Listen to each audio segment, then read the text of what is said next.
है 10 मीटर गहरे एक बेलनाकार बर्तन का आंतरिक वक्र पृष्ठ को पेंट करने का व्यय 2200 रुपए है।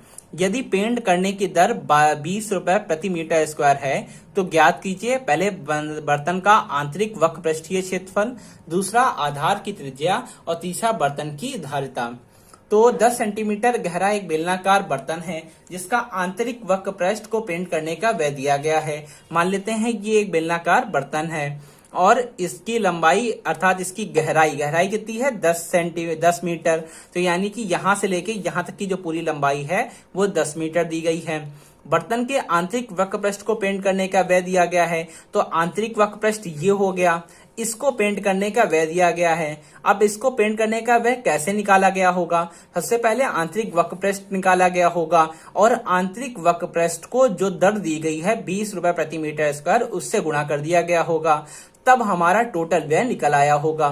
तो यानी कि इस व्यय को निकालने के लिए क्या किया गया होगा? इस व्यय को निकालने के लिए व्यय बराबर जो भी हमारा आंतरिक वक्र पृष्ठ निकलेगा, आंतरिक वक्र पृष्ठ गुणे दर, जो भी हमारी दर दी गई है, तो व्यय बराबर हो गया आंतरिक वक्र पृष्ठ गुणे दर। तो आंतरिक वक्र पृष्ठ ये तो हमें पता ही नहीं है और पहला पॉइंट यही है कि हमको ये निकालना है, तो इसको निकाल लेते हैं। व्यय तो दिया गया है 2200 और आंतरिक वक्र पृष्ठ गुणे दर दी गई है 20, तो 20 लिख लिया। अब यहाँ पे इसको हल कर लेते हैं, ये 0 कट जाएगा और जब इसको काटेंगे तो 110 आ जाएगा। तो आंतरिक वक्र पृष्ठ का मान आ गया 110 सेंटीमीटर स्क्वायर। चूंकि वक्र पृष्ठ एक प्रकार का क्षेत्रफल होता है, तो आंसर आ गया 110 सेंटीमीटर स्क्वायर। पहला आंसर हमारा आ गया, पहले पॉइंट का आंसर आ गया। अब सेकंड पॉइंट की ओर हम लोग बढ़ते हैं। सेकंड पॉइंट में क्या कहा गया है? सेकंड पॉइंट में कहा गया है कि आधार की त्रिज्या ज्ञात कीजिए। अब सेकंड पॉइंट यहीं से हम शुरू करेंगे। आंतरिक वक्र पृष्ठ तो निकल आया है, आंतरिक वक्र पृष्ठ 110 निकला है, तो पहले लिख लेंगे आंतरिक वक्र पृष्ठ बराबर 110 सेंटीमीटर स्क्वायर। और आंतरिक वक्र पृष्ठ का सूत्र हम लोग जानते हैं 2 पाई आर एच होता है। क्या होता है? 2 पाई आर एच बराबर 110 सेंटीमीटर स्क्वायर। अब इसको हम हल कर लेंगे और इसका आंसर आर का मान निकाल लेंगे। यहाँ पे हम जानते हैं कि एच का मान 10 मीटर दिया गया है, 10 मीटर हो दिया। यहाँ पे एक करेक्शन है। क्या करेक्शन है? कि ये सेंटीमीटर नहीं मीटर स्क्वायर आएगा, क्योंकि सब कुछ मीटर में ही दिया गया है। तो सब कुछ मीटर में दिया गया है, इसलिए इसका आंसर भी 110 मीटर स्क्वायर आएगा। यहाँ पे भी मीटर स्क्वायर होगा और इसको जब हल करेंगे तो त्रिज्या का मान भी मीटर में ही आएगा। तो 22/7 गुणे आर गुणे एच का मान 10 और 110। अब यहाँ पे इसको हल कर लेते हैं। तो जब इसको हल करेंगे तो आर का मान आ जाएगा 1.75 मीटर। ये हमारे आर का मान आ गया।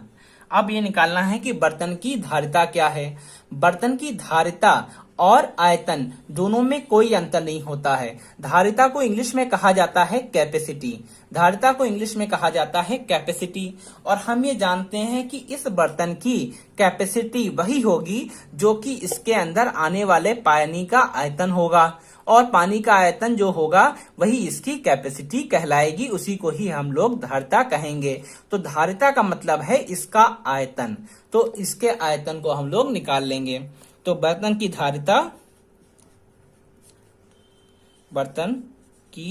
धारिता बराबर आयतन, बर्तन का आयतन। इस आयतन को निकालने के लिए सूत्र हम लोग जानते हैं पाई आर स्क्वायर एच। पाई का मान हो गया 22/7 और आर का मान हो गया 1.75।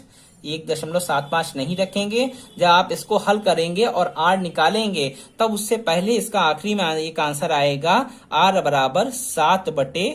4। जब आप यहाँ से इसको 0 को काट देंगे और 11 दूनी ये 22 हो जाएगा, तो उधर जाके आंसर आ जाएगा 7/4 मीटर। और जब इसको आप डिवाइड करेंगे तो आंसर आ जाएगा 1.75 मीटर। क्योंकि 1.75 यहाँ पे रखना कठिन पड़ेगा, उसको हल करना भी कठिन हो जाएगा, इसीलिए हम लोग 1.75 रखने के स्थान पे 7/4 को रखेंगे। 7/4 का स्क्वायर, और यहाँ पे इसकी गुणा कर ली जाएगी किससे? 10 मीटर ऊंचाई से। और जब इसको हल किया जाएगा तो हमारा आंसर आ जाएगा 96.25 मीटर क्यूब। 96.25 metre cube. लेकिन आंसर तो आ रहा है किलोलीटर में। हम यहाँ पे एक बात जानते हैं कि 1 मीटर क्यूब में 1000 लीटर होते हैं। तो यानी कि मीटर क्यूब को लीटर में बदलने के लिए 1000 से हम लोग गुणा कर देंगे। तो 96.25 गुणे 1000, यहाँ पे 1000 से हमने गुणा कर दी। अब एक बात हम लोग जानते हैं कि जैसे किलोग्राम बनाया जाता है तो वो ग्राम के आगे किलो लगा हुआ है, और ग्राम के आगे जब वो किलो लग गया तो वो क्या हो गया? 1000 ग्राम। 1 किलोग्राम बराबर होता है 1000 ग्राम। तो 1 किलोग्राम बराबर होता है 1000 ग्राम। 1 केजी बराबर 1000 ग्राम। तो 1000 ग्राम।